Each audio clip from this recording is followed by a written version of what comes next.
Louvado seja Deus! Cumprimento a todos vocês, meus amigos e irmãos, com a paz do nosso Senhor Jesus Cristo.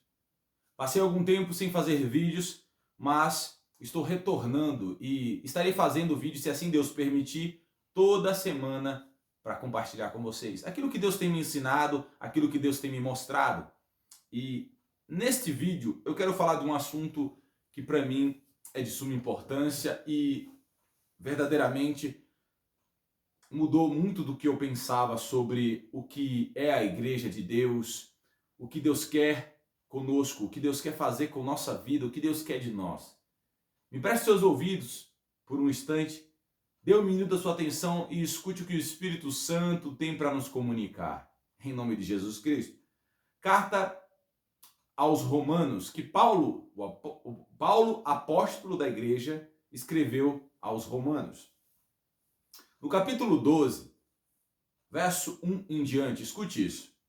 Rogo-vos, pois, irmãos, pela misericórdia de Deus, que ofereçais os vossos corpos como sacrifício vivo, santo e agradável a Deus.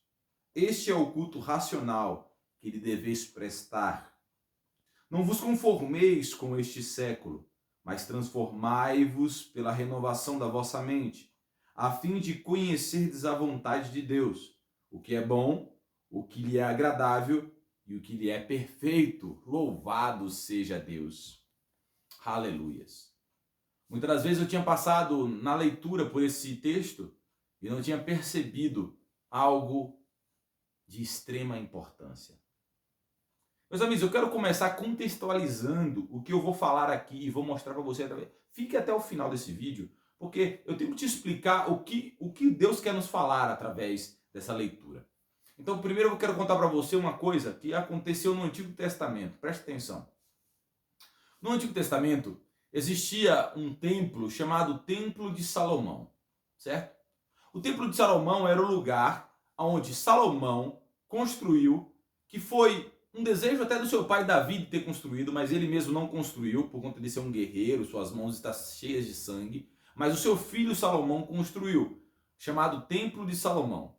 Na época de Salomão, existia ainda a Arca da Aliança. E a Arca da Aliança era a representação da presença de Deus. Aonde a Arca da Aliança estava, ali estava a presença de Deus.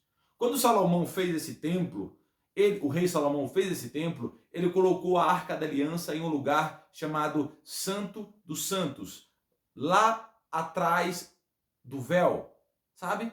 Só que esse véu, é interessante que nesse lugar só podia entrar o sumo sacerdote, uma vez por ano. E ainda assim ele era amarrado numa corda e com um sininho no pé. Veja que coisa interessante. Só podia entrar uma vez por ano. E se ele entrasse com pecado, ele era fulminado e morto e as pessoas usavam uma corda para puxar ele lá de dentro. Porque ninguém podia entrar lá, a não ser o sumo sacerdote. Agora, é interessante que no sacrifício de Jesus Cristo, nosso Senhor e Salvador, quando aquilo foi consumado na cruz, a Bíblia diz que o véu que escondia a Arca da Aliança, que era a presença de Deus, se rasgou de cima a baixo. Não se rasgou de baixo para cima, mas se rasgou de cima para baixo, dizendo assim que Deus estava abrindo agora, dando acesso a mim, a você, a todos, agora a presença de Deus. Então, no sacrifício de Jesus Cristo, a presença de Deus ficou acessível para mim e para você. Mas não é só isso, não para por aí a maravilha, não. Não para por aí. Interessante pensar, é lógico, que quando os homens de Israel, quando as pessoas que acreditavam em Deus precisavam falar com Deus ou precisavam cultuar a Deus, eles então se locomoviam até esse templo de Salomão. Ali no templo de Salomão ele levava os seus dízimos, levavam as suas ofertas, levavam os seus sacrifícios. Ali eles iam conversar com Deus ali naquele lugar. Deus se manifestava através dos sacerdotes, através dos seus profetas, naquele lugar. Veja, quando Jesus Cristo morre naquela cruz, o véu se rasgou de cima a baixo, dando acesso agora de você também poder enxergar lá dentro a presença de Deus. Mas não foi só isso. Em certo período, Jesus Cristo diz aos fariseus que se eles derrubassem este templo, seria edificado em 3 dias. Ele reconstruiria, ou seria edificado novamente em 3 dias. Jesus ali estava falando de que templo? Do templo de Salomão ou do corpo dele? É lógico que a própria Bíblia vai dizer que Jesus estava falando do corpo dele. Jesus estava trazendo um ensinamento, dizendo para o povo: ei, o lugar da presença de Deus não vai ser mais um lugar apenas de construção, onde os homens colocaram a mão, feito por mãos humanas. Não. A presença de Deus, Deus vai habitar no corpo humano. No corpo humano, onde o homem não consegue fazer com suas próprias mãos. Deus habita em lugar que não habita em lugar feito por mãos de homem. Agora, através de Jesus, veja que coisa extraordinária. Através do sacrifício de Jesus Cristo, ele morreu naquela cruz, mas ao terceiro dia ele ressuscitou dos mortos. Quando Jesus estava para subir, ele prometeu para os seus discípulos que ele enviaria o Espírito Santo de Deus para nos ajudar. E esse Espírito Santo de Deus, lá em Pentecoste, desceu sobre a igreja e encheu aqueles homens da presença de Deus. Eles foram batizados, por assim dizer, no Espírito Santo de Deus. E aí você deve estar se perguntando: tá, mas o que você quer dizer com tudo isso? Eu quero dizer uma coisa para você com tudo isso. E lembrando aqui de Romanos capítulo 2 que eu li, eu quero dizer que Deus habita dentro dos homens hoje. A presença de Deus está dentro de nós hoje. Se você serve a Deus, você tem que ter a presença de Deus dentro de você. É isso que Jesus Cristo trouxe. Agora, existe um critério que o próprio apóstolo Paulo nos trouxe, e é aqui que eu entro em Romanos 12. Ele nos trouxe algo para refletirmos. Eu quero ler de novo o verso 1. Ele fala assim: rogo-vos, pois, irmãos, pela misericórdia de Deus, que ofereçais os vossos corpos como sacrifício vivo, santo e agradável a Deus. Este é o culto racional que lhe deveis prestar. Olha que coisa interessante. Paulo também chama a atenção está falando para nós assim. Paulo já sabia que o corpo era o templo do Espírito Santo. O Espírito Santo habitou em Paulo, morou em Paulo, conduziu Paulo nos dons, conduziu Paulo para pregar, conduziu Paulo para ser um sacrifício vivo. E ele está falando para mim e para você: ei, seja um sacrifício vivo, sacrifique-se pela obra de Deus. Sim, e eu não estou falando para você ir lá ajudar homens ladrões, homens que só pensam em dinheiro. Não é isso que eu estou falando. Dos corruptos, não é isso que eu estou falando. Porque Jesus rebateu esses homens, os sepulcros caiados, as raças de víboras, os cães gulosos, os falsos mestres. Jesus rebateu esses homens. Jesus rebateu esses homens. Eu estou falando aqui, meus amados, de você ter uma vida de tal maneira para Deus que você seja como o próprio sacrifício que Cristo fez em sua própria vida. Entenda isso. Quando a Bíblia, ou o apóstolo Paulo nos diz aqui, olha só, ofereçais os vossos corpos como sacrifício vivo. O que é que isso representa para nós? Como é que eu vou oferecer meu corpo como sacrifício vivo? É tendo uma vida consagrada para Deus. Mas isso só é possível quando Deus habita dentro de nós. E agora nós somos o templo do Espírito Santo.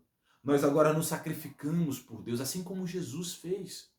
Por isso que ele falou: derrubais esse templo e eu edificarei em 3 dias. De que templo ele está falando? Eu retomo a falar para você. Está falando do corpo dele. Ouça isso. Se você está usando o seu corpo para prostituição, se você está usando o seu corpo para mentira, se você está usando o seu corpo para contendas, para ciúmes, invejas, para cobiças, se você está usando o seu templo para coisas desse mundo corruptas, você tem que se arrepender. Você tem que entender que você tem que oferecer como um sacrifício vivo.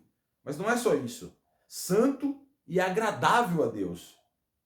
E ele refrisa e fala: este sim é o culto racional que lhe deveis prestar. Algumas pessoas, e até eu mesmo já pensei isso, achando que o culto racional era ir até a denominação ou até o lugar, uma construção, um salão, uma casa, e ali eu saber o que eu estou fazendo. Mas não é só isso, meu amigo e meu irmão que me ouve, minha irmã, minha amiga que me ouve, não é só isso. Esse culto racional, o qual Paulo nos chama a fazer, é uma vida em santidade. É uma vida, ouça isso, é uma vida que tem um aroma agradável a Deus.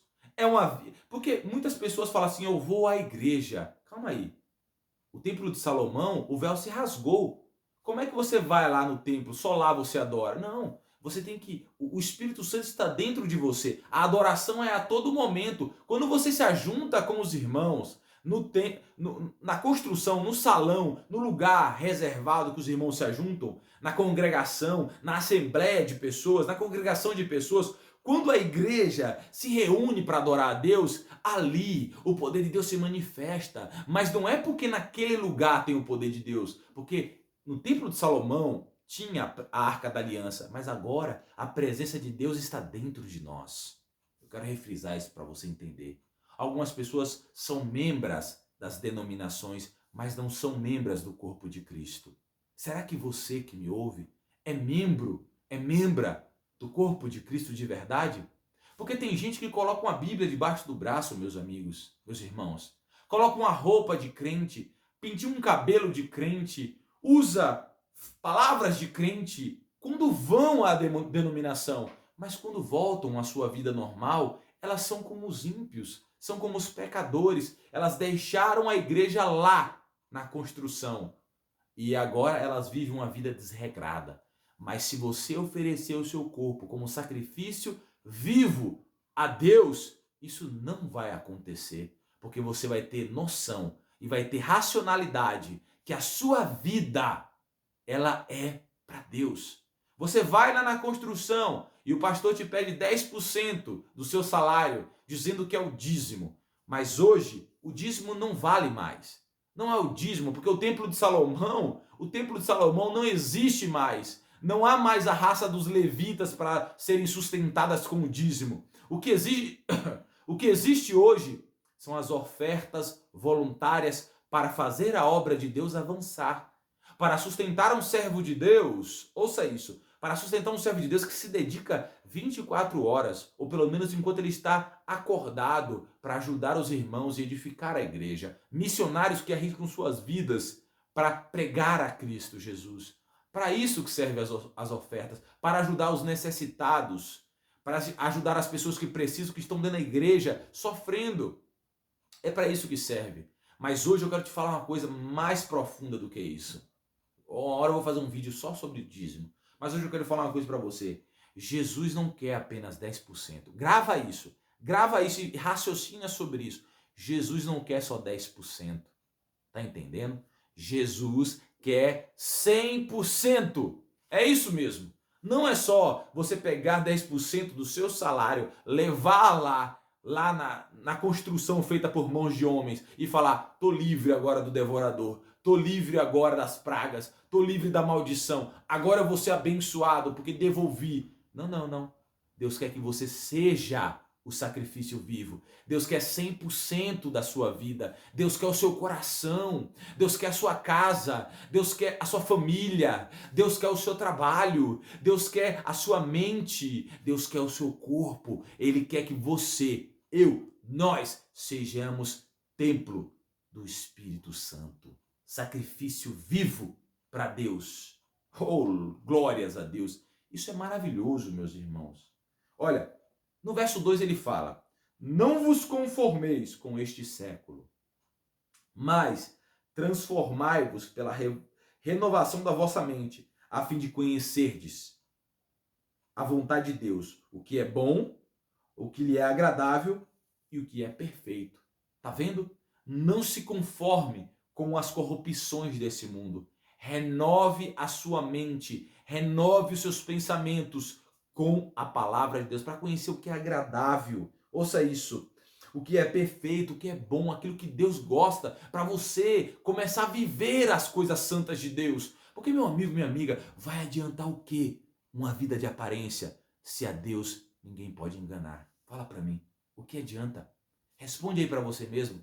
Medita sobre isso. O que adianta uma vida de aparência se ninguém pode enganar a Deus?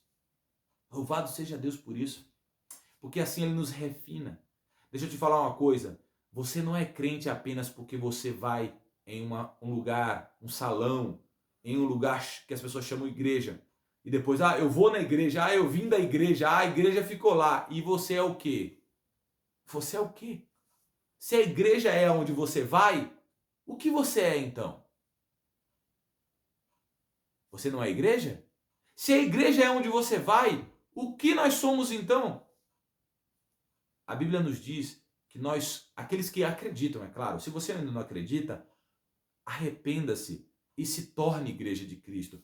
Porque a Bíblia nos diz que a igreja é o corpo de Cristo. A igreja é formada de muitos membros, membros que formam o corpo. Quem são os membros? As pessoas. As pessoas formam o corpo de Cristo. Se lá na construção onde você chama de igreja, que tem uma placa, o CNPJ, estiver vazia, Deus não está lá. A presença de Deus está dentro das pessoas, não está fora, está dentro. O Espírito habita dentro das pessoas, não fora. Amém? Receba essa mensagem em nome de Jesus Cristo e de uma vez por todas entenda. O seu corpo agora é o templo do Espírito Santo. Como é que você está conduzindo a sua vida? O que você está fazendo com o templo do Espírito Santo? Está zelando ou está destruindo ele? Receba essa mensagem em nome de Jesus Cristo.